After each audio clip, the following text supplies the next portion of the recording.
안녕하세요. 미국 주식하는 임계인입니다. 오늘 미국장 한번 보겠습니다. 구독과 좋아요 부탁해요.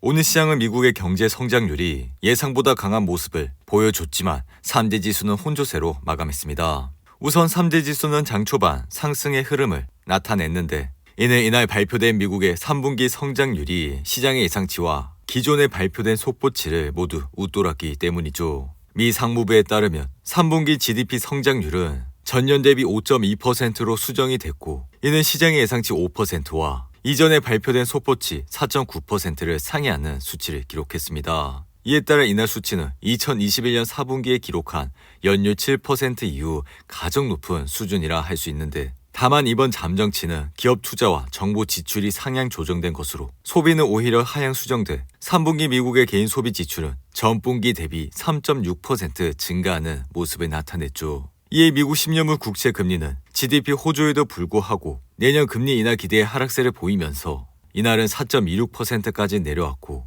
연준 통화정책에 민감한 2년물 국채 금리 역시 4.65%까지 떨어지는 모습을 나타냈습니다. 한편 크리스토퍼 월러 연준 이사는 전날 현재의 정책이 성장을 둔화시키고 인플레이션을 2% 목표치로 회복시킬 수 있는 좋은 위치에 있다는 확신을 내비쳤는데 이에 따라 대표적 매파였던 월러 이사의 발언은 연준의 금리 인상이 끝났을 가능성에 무게를 싣고 있고 시장의 내년 금리 인하 기대까지 높여줬다 할 수 있죠. 하지만 토마스 바킨 연은 총재는 이날 인터뷰에서 인플레이션이 충분히 내리지 않을 경우 연준이 추가 금리 인상에 나설 가능성을 언급했는데 이에 바킨은 인플레이션이 자연스럽게 내려가면 금리에 대해 더 할 것이 없지만 인플레이션이 다시 치솟으면 연준은 금리를 더 올릴 수 있는 선택권을 갖고 있다 밝혔습니다. 한편 이번 11월에 미국 증시가 엄청난 랠리를 벌인 것은 미 중앙은행이 이르면 내년 3월부터 기준금리를 인하할 것이란 기대가 커진 데 따른 것이라 할 수 있는데 이에 10월 소비자 물가지수 CPI는 3.2%로 떨어져 인플레이션이 둔화하고 10월 고용도 15만 개 증가에 그치며 이전에 뜨거웠던 노동시장도 냉각되는 기미를 보인 덕분이라 할 수 있습니다.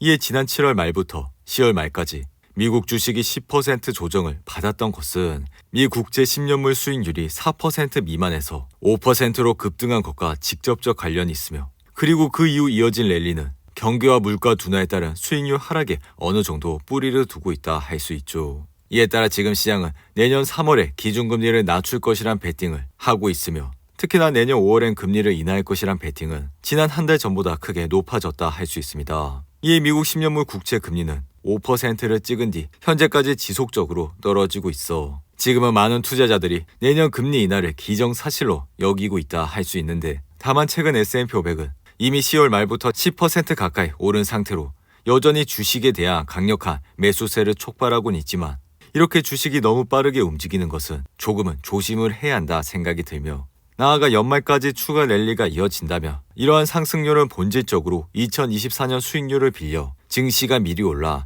내년 상승 여지를 줄여줄 수 있다는 생각이 듭니다. 이에 따라 지난주까지 3대 지수는 4주 연속 오름세를 보였지만 지수는 이번 주 들어 크게 움직임을 나타내고 있지 않다 할 수 있는데 덩달아 오늘 밤에 나오는 PCE 물가 지표는 연준이 가장 선호하는 물가 지표로 전달보다 3.1% 올라 9월에 3.4%에서 둔화했을 것으로 추정을 하고 있습니다.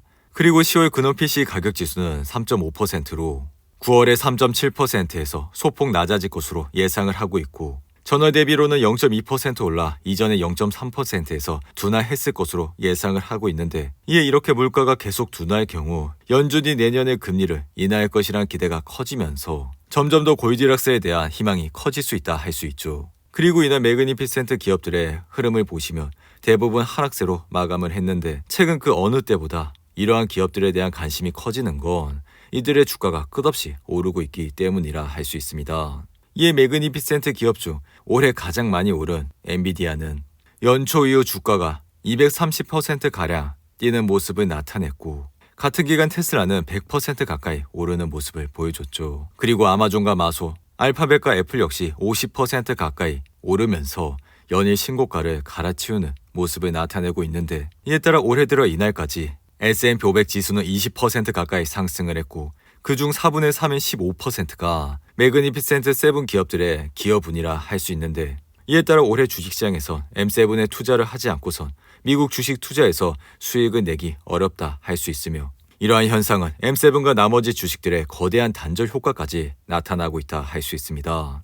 한편 이날 테슬라는 1.05% 하락하며 주가는 244달러에서 흐름을 이어가고 있는데 테슬라는 오늘 밤 전기 픽업 트럭인 사이버트럭의 첫 인도 행사를 개최할 전망이며 이에 테슬라는 사이버트럭 컨셉카를 선보인 지 4년 만에 텍사스 기가팩토리에서 배송 출시 행사를 개최할 전망입니다. 이에 사이버트럭은 테슬라가 3년 만에 처음으로 출시하는 신규 모델로 수익성이 높은 미국 트럭 시장에서 입지를 굳힐 것이라 생각이 드는데 이에 일론 머스크는 총알도 뚫을 수 없을 정도로 튼튼하다고 소개한 사이버트럭은 견고하고 부식에 강한 스테인리스 강을 이용해 만들어졌으며 이미 선주문은 2천만 대를 넘어선 것으로 알려졌습니다. 그리고 제네럴 모터스는 이날 올해 실적 가이던스를 복원하고 100억 달러 규모의 자사주 매입 프로그램을 실시한다고 밝혔는데 이 소식으로 GM의 주가는 이날 9% 이상 급등을 했으며 덩달아 GM은 2024년 1월부터 배당금도 33%나 늘리기로 밝혔습니다. 이에 메리바라 CEO는 이날 성명에서 새로운 노동 계약에 따른 증가된 비용을 상쇄할 2024년 예상을 최종 확정했다 밝혔고 이와 함께 장기 계약으로 사업의 자본 집약도를 줄이고 제품을 더 효율적으로 개발할 수 있을 것이라 밝혔는데 이에 GM은 이번에 발표한 지침으로 순이익은 98억 달러로 이전 범위인 107억 달러보다 소폭 낮아졌지만 주가는 자사주 매입 소식에 급등을 하는 모습을 나타냈죠. 그리고 엔비디아를 보시면 이날 0.67% 상승하면서 주가는 481달러에서 흐름을 이어가고 있는데 최근 엔비디아의 주가가 이렇게 등락을 반복하는 이유는 올해 3분기 호실적을 기록한 반면 중국 시장 반도체 수출 금지 정책으로 4분기 실적 부진이 예상이 되기 때문이라 할 수 있습니다.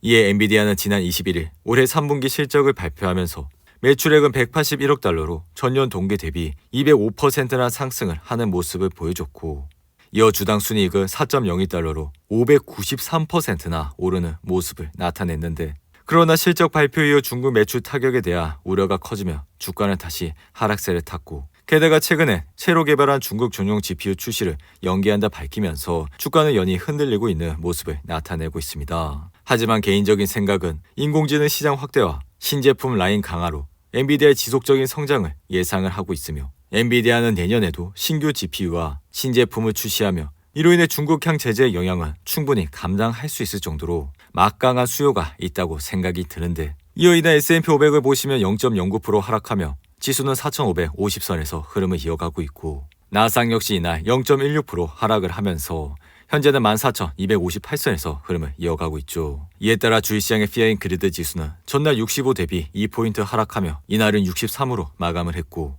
애플은 이날 0.54% 하락하며 현재는 189달러에서 흐름을 이어가고 있습니다. 그리고 사이버 보안 회사인 크라우드 스트라이크는 이날 3, 4분기 강력한 실적과 가이던스를 밝힌 이후 주가는 10% 급등을 하는 모습을 나타냈고 엔터프라이즈 크라우드 회사인 워크데이 역시 주당 순이익 1.53달러, 매출 187억 달러를 밝히면서 이날 주가는 11% 이상 급등을 하는 모습을 나타냈습니다. 이어 펠케어 온라인 마켓플레이스인 로버그룹은 블랙스톤과 23억 달러의 계약으로 인수하기로 합의를 한 이후 이날 30% 가까이 급등을 했고 신발 소매업체인 플라커 역시 시장의 예상치를 뛰어넘는 실적을 밝힌 이후 이날 주가는 16% 이상 급등을 했습니다. 오늘도 8분이 넘는 긴 영상 끝까지 시청해 주셔서 감사하고요. 가시기 전에 구독과 좋아요 잊지 마시고 그럼 저는 다음 영상에서 찾아뵙겠습니다. 감사합니다.